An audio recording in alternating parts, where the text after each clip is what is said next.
जिला अध्यक्ष हरि सिंह जी यादव आदरणीय भाई साहब और वर्तमान में कार्यकारिणी सदस्य, उनसे कहूंगा कि वो 2 शब्द बोले।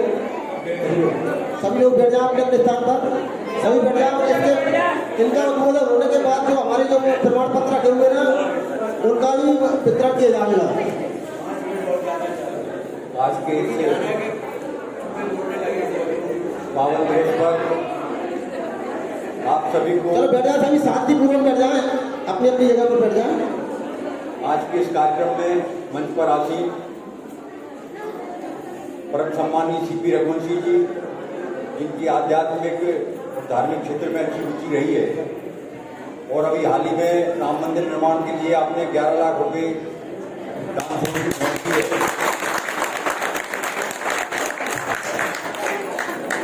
तो जैसे हमारे सीपी रघुवंशी जी के लिए हम सब लोगों के मध्य में मौजूद हैं रोटरी क्लब के अध्यक्ष सम्मानीय श्री सुरेश रघुवंशी जी,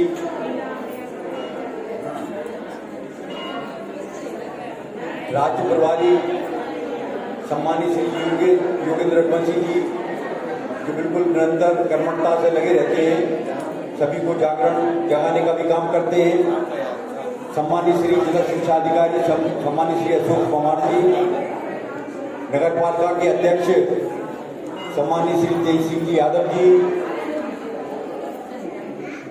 मंच पर आसीन हमारे सतीश शर्मा जी, जो निरंतर योग की कक्षाएं के माध्यम से सबको एक नई नई दिशा प्रदान करते हैं।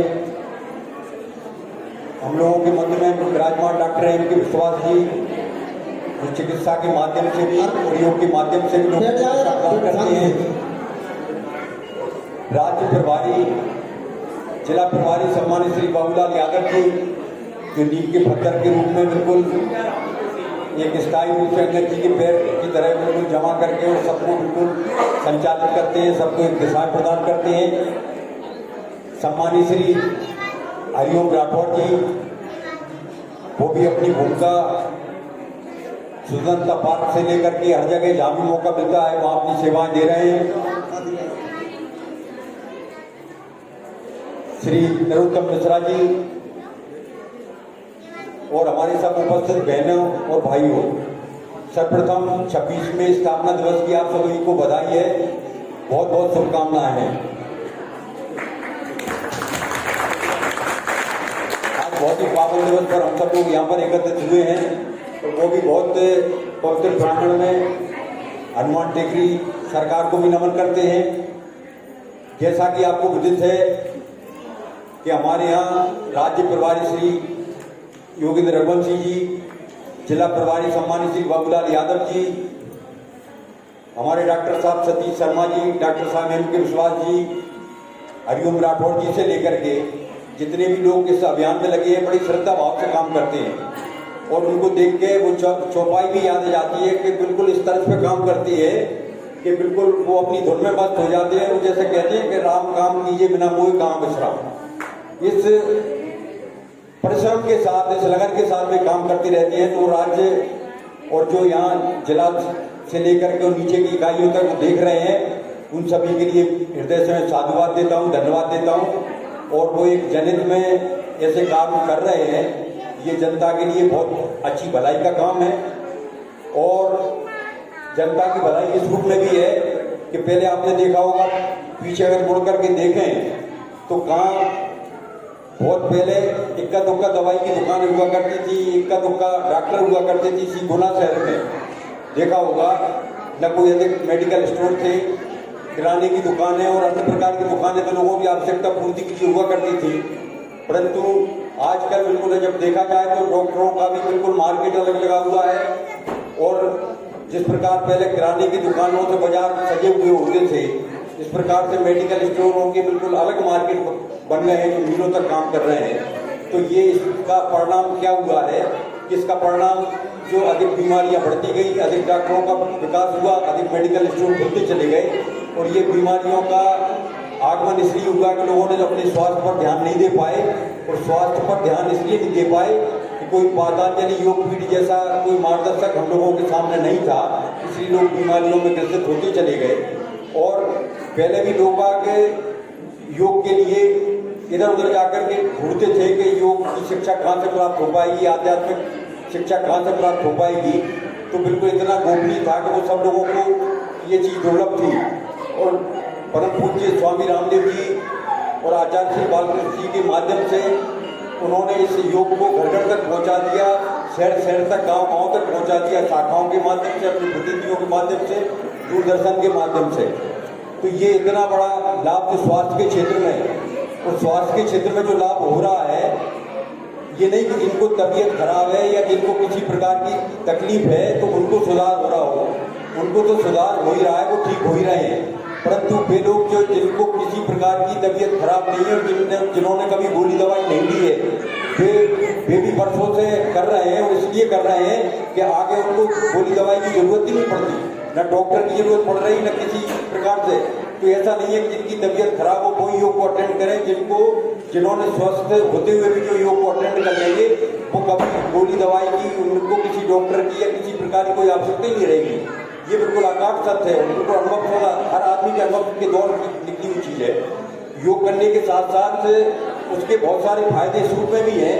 तो व्यक्ति तो सही होता ही है, व्यक्ति का स्वास्थ्य सही होता है, परंतु उसका सोच भी सही हो जाता है। जब सोच सही हो जाएगा तो परिवार भी उसका सही चलेगा, और जब परिवार सही चलेगा तो वो नगर और एक देश के चरित्र निर्माण का काम होता है। उसमें व्यक्ति निर्माण से लेकर के और चरित्र निर्माण तक का और राष्ट्र निर्माण का काम जो माननीय स्वामी जी के माध्यम से हो रहा है, वो हम सब लोग उनसे लाभान्वित हो रहे हैं। योग करने से कार्यकुशलता भी बढ़ती है। जिस काम को आपने कल किया है उस काम में आपके में आज सुधार हो जाएगा। जब आपकी कार्यकुशलता बढ़ेगी तो करते करते अभ्यास के माने आदमी को बहुत बड़ी शक्ति प्राप्त हो जाती है। अभ्यास के करते करते और आप में एक नया क्रिएटिविटी बढ़ती है, एक नया सोच विकसित हो जाता है। स्वतंत्रता पार्क में हमारे बाबूलाल यादव जी, योगेंद्र रघुवंशी जी कई बार कहते हैं कि नियम का पालन होना चाहिए। नियम का पालन माने निरंतरता होना चाहिए। नियम, जिस नियम को हमने कर लिया, कर रहे हैं, उसको हम वैसे ही करते रहें। और एक कोई बात क्या है कि स्पष्ट और क्या है किसी उदाहरण के द्वारा वो स्पष्ट हो जाती है। तो एक बार का मैं उदाहरण आपको बता रहा हूँ कि ब्रजेश नाम का कोई व्यक्ति था, उनके यहाँ कोई साधु संत आए थे। साधु संत की उन्होंने बहुत ज्यादा सेवा की, 7-8 दिन साधु संत उनके घर पर रुके तो प्रसन्न हो गए। तो ब्रजेश से बोले कोई नियम ले लो आप, जिसको आप प्रतिदिन कर सको। तो ब्रजेश से संत ने कहा कि नियम इस प्रकार का भी आप ले सकते हो, डेली मंदिर में जाके दर्शन करने के लिए चले जाओ। तो ब्रजेश बोला कि साहब इतना तो मुझे टाइम नहीं मिल पाता। तो उन्होंने कहा कि आप दीपक वगैरह लगाने का काम ले लो। उन्होंने कहा ये भी मेरे से नहीं हो पाएगा। उन्होंने जो संत थे उन्होंने अनेक प्रकार के बताया कि आप किसी को उपासना करना शुरू कर दो या किसी को भोजन कराना। तो उन्होंने कहा कि साहब मेरे ये बस की बात नहीं है। तो उन्होंने कहा कि सबसे सुलभ काम आपको क्या लगता है? तो वो ब्रजेश बोले कि मेरे पास में छत्री बंधु रहते हैं, तो मैं डेली अगर आप कहो तो इनकी शक्ल देख लिया करूंगा, तो ये इस बात का नियम ये लेता हूँ। तो उन्होंने कहा कि ठीक है, अगर ये दरवाजा खोलूंगा तो दिख जाएगा, और अगर दरवाजा खोलने पर नहीं भी दिखा तो मैं ऊपर की छत पर खड़ा होकर इसको देख लिया करूंगा। तो उन्होंने कहा ठीक है, अगर आप ये नियम ले रहे हो तो इस नियम का पालन जरूर आप नहीं करते रहना। उसने ऐसे ही किया, 2-4 महीने हो गए। अब एक दिन क्या हुआ कि वो छत्री बंधु, इनको कहीं जाना था ब्रजेश को, तो इन्होंने कहा कि सुबह सुबह जल्दी उठ करके वो छत्री बंधु के दर्शन कर लूं, चेहरा देख लूं दूर से। तो अब वो क्या है कि घर पे पूछा, वहां देखे नहीं, तो उनकी पत्नी ने बताया वो खेत पे चले गए। तो जो ब्रजेश ने सोचा कि मैं खेत पे जाकर उनसे जाकर मिलकर के निकल जाऊंगा।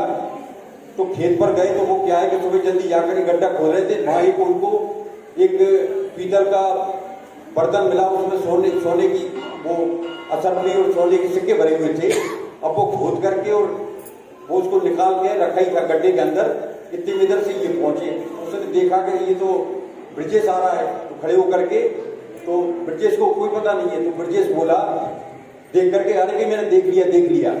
और उसको ये लगा छत्री बंधु को कि इन्होंने ये मैंने खोदा, ये सब देख लिया। तो वो कह, अरे कि मेरी बात तो सुनो। उनका नहीं कि देख लिया। तो उसने जिद करके उन्होंने बुलाया। उनका किसी से कहना नहीं कि ये पूरा घड़ा मिला हुआ है, इसको हम दोनों आधा आधा कर लेते हैं। तो वो लौट करके घर आया, तब उसको ये लगा कि एक नियम अकेला मैंने इतना लिया, एक नियम का पालन किया प्रतिदिन का, तो उसमें तीसरी माने एक नियम का पालन करने से एक तीसरी शक्ति पैदा हो जाती है।